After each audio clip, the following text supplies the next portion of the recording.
सोनभद्र जनपद के विकास भवन स्थित रिसोर्स सेंटर में महिला और बाल विकास मंत्री सावित्री ठाकुर, कौशल विकास एवं उद्यमिता मंत्री जयंत चौधरी ने सोनभद्र जनपद में किशोरियों के कौशल विकास के लिए संयुक्त पायलट पहल योजना नव्या युवा किशोरियों के लिए व्यावसायिक प्रशिक्षण के जरिए आकांक्षाओं का पोषण कार्यक्रम की शुरुआत की। कार्यक्रम विकास भवन में स्थित रिसोर्स सेंटर में किया गया। कार्यक्रम का शुभारंभ एमएसडी राज्य मंत्री जयंत चौधरी और महिला एवं बाल विकास राज्य मंत्री सावित्री ठाकुर द्वारा संयुक्त रूप से किया गया। नव्या योजना का मकसद 16 से 18 वर्ष के किशोरियों को 10वीं कक्षा के न्यूनतम योग्यता के साथ व्यावसायिक प्रशिक्षण मुहैया कराना है। इस योजना की शुरुआत देश के 27 जनपदों और 19 राज्यों में लागू की जाएगी। वो हुआ है ताकि महिलाओं को, क्योंकि किशोरी बालिकाओं को पोषण, अच्छा पोषण के साथ साथ पढ़ाई साथ में आंगनबाड़ी से हमारा लगा हुआ, क्योंकि हर क्षेत्र में, हर गांव में हमारा आंगनबाड़ी है। प्रधानमंत्री सरकार इसमें आप लोग को बालिकाओं को जोड़ा जाए कि कांसी जिले ऊपर आए, आगे बढ़े, जीवन में उनकी तरक्की करें। हमारी जो पहले थे 13 से 14 साल, अब ये 14 साल से 18 साल की कर दी है, ताकि जितनी भी बालिकाएं हैं वो प्रशिक्षित होकर अपना स्वयं आत्मनिर्भर बन सकें। से वो राष्ट्रीय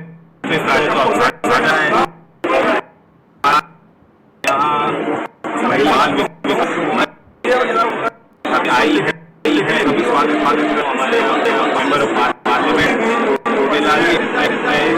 यहाँ हमारे स्थानीय विधायक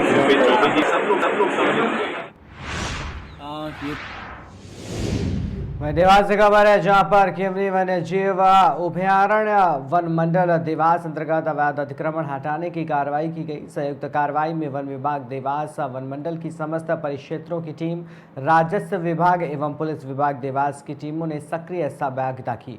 कार्रवाई के अंतर्गत लगभग 82 हेक्टेयर वन भूमि को अतिक्रमण से मुक्त कराया गया। इससे पहले वन विभाग द्वारा अतिक्रमणकारियों को लगभग 1 माह पूर्व वैधानिक नोटिस प्रदान किए गए थे, जिसमें भूमि पर अधिकार सिद्ध करने हेतु दस्तावेज प्रस्तुत करने के लिए कहा गया था। दस्तावेज प्रस्तुत न किए जाने और अतिक्रमण अस्वीकार किए जाने पर संबंधितों को बेदखली आदेश जारी किए गए एवं जिला टास्क फोर्स देवास बैठक द्वारा अतिक्रमण बेदखली कार्रवाई को निर्देशित किया गया। ये तकरीबन 82 हेक्टेयर्स में इंक्रोचमेंट था जी, और इसकी एविक्शन कार्रवाई हुई। तो बाकायदा सभी जितने भी अतिक्रमण थे यहाँ पर उनको नोटिस जारी किया गया 1 महीने पूर्व, और उनको अपनी बात रखने का पूरा मौका दिया गया। उसके बाद इनके एविक्शंस ऑर्डर हुए और हमने आज रेवेन्यू, पुलिस डिपार्टमेंट और देवास मंडल के अधिकतर रेंजर से स्टाफ बुला के यहाँ पे एविक्शन करा दिया। इसके बाद इनके द्वारा कई बार अतिक्रमण यहाँ पे किया गया। पहले भी इनको नोटिस दिया जा चुके हैं। मेरे द्वारा खुद 1.5 साल 1 साल पहले इनको नोटिस दिया था सभी को, और फिर से हमने इसको फिर से नोटिस भेजते हुए इस बार हमने पूरी कार्रवाई की और अतिक्रमण हटाया। ये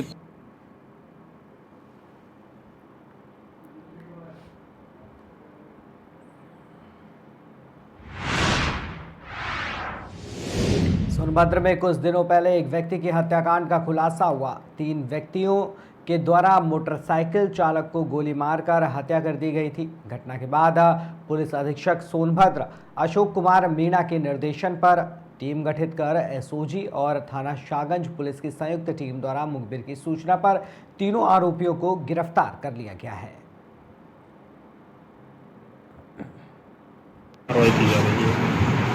ये दिनांक 17/18 की रात के करीब 12:30 बजे थाना क्षेत्र शाहगंज के ग्राम मराची में एक हत्या हुई। ये अमरनाथ यादव, उनकी उम्र 55 वर्ष थी।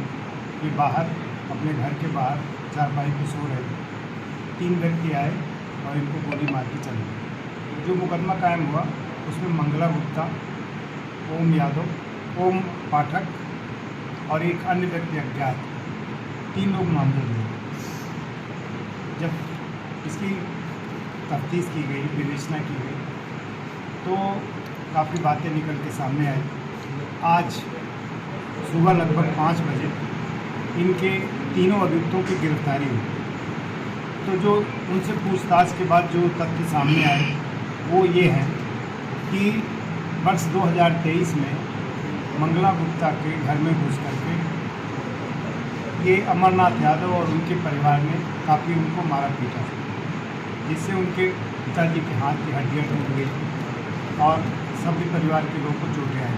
उसका मुकदमा पंजीकृत हुआ था, लेकिन वो परिवार अपना यहाँ से अपना पूरा खेती बेच के घर बेच के यहाँ से चला गया और लालगंज मिर्ज़ापुर में रहने लगा, मकान बना।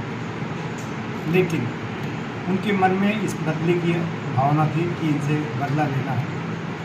मंगला गुप्ता ने अपने मित्र ओम जी पाठक के साथ प्लान किया और 17/18 की रात में आकर के मोटरसाइकिल बाहर खड़ी करी और आकर के उनको गोली मारी।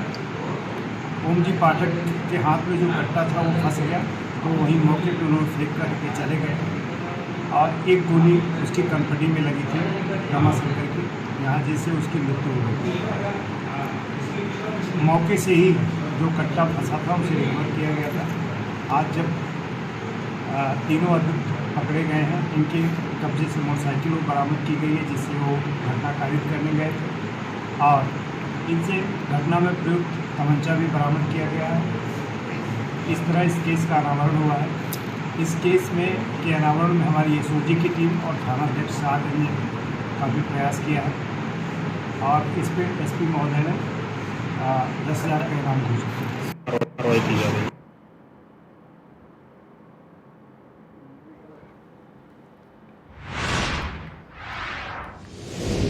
थाईलैंड कंबोडिया से भारत में संचालित डिजिटल अरेस्ट साइबर ठगी के अंतर्राष्ट्रीय नेटवर्क को पन्ना पुलिस ने ध्वस्त किया। विदेशी तकनीक से संचालित डिजिटल अरेस्ट साइबर ठगी में अंतर्राष्ट्रीय नेटवर्क से जुड़े गिरोह के 2 आरोपी मुंबई से गिरफ्तार किए गए।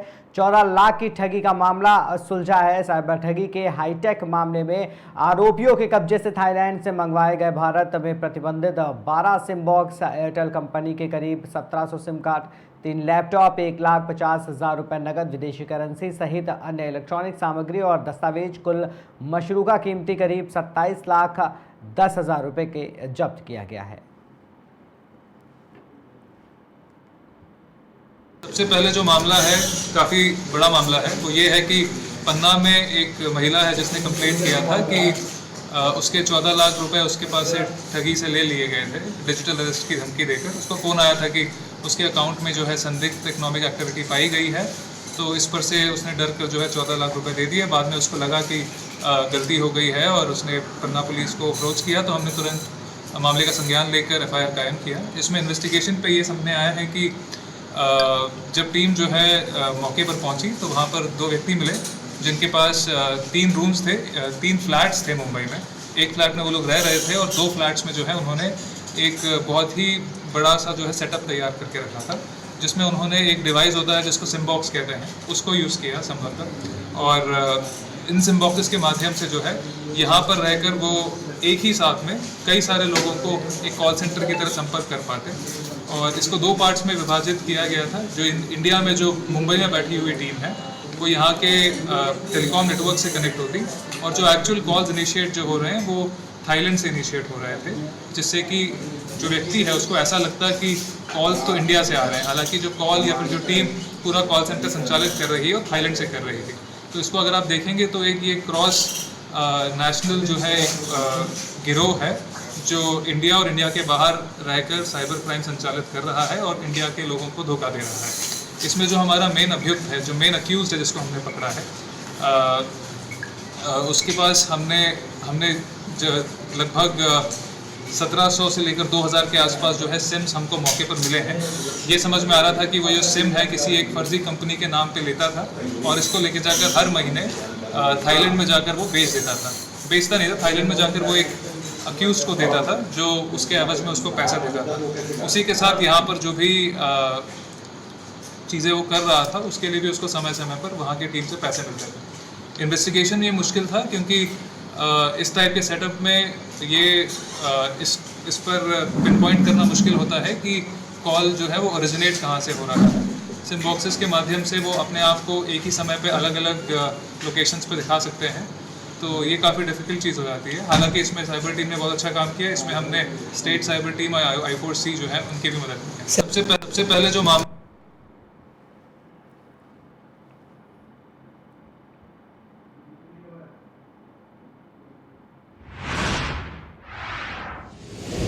योगी सरकार ने दुनिया के सबसे प्राचीन जीवाश्म पार्क में शुमार सोनभद्र के सलखन फॉसिल्स पार्क को विश्व धरोहर की संभावित सूची में शामिल करने में बड़ी उपलब्धि हासिल की है।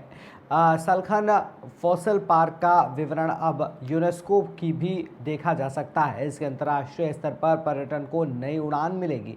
फिलहाल सलखन फॉसिल्स पार्क को यूनेस्को की वर्ल्ड हेरिटेज की टेंटेटिव लिस्ट में शामिल किया गया है।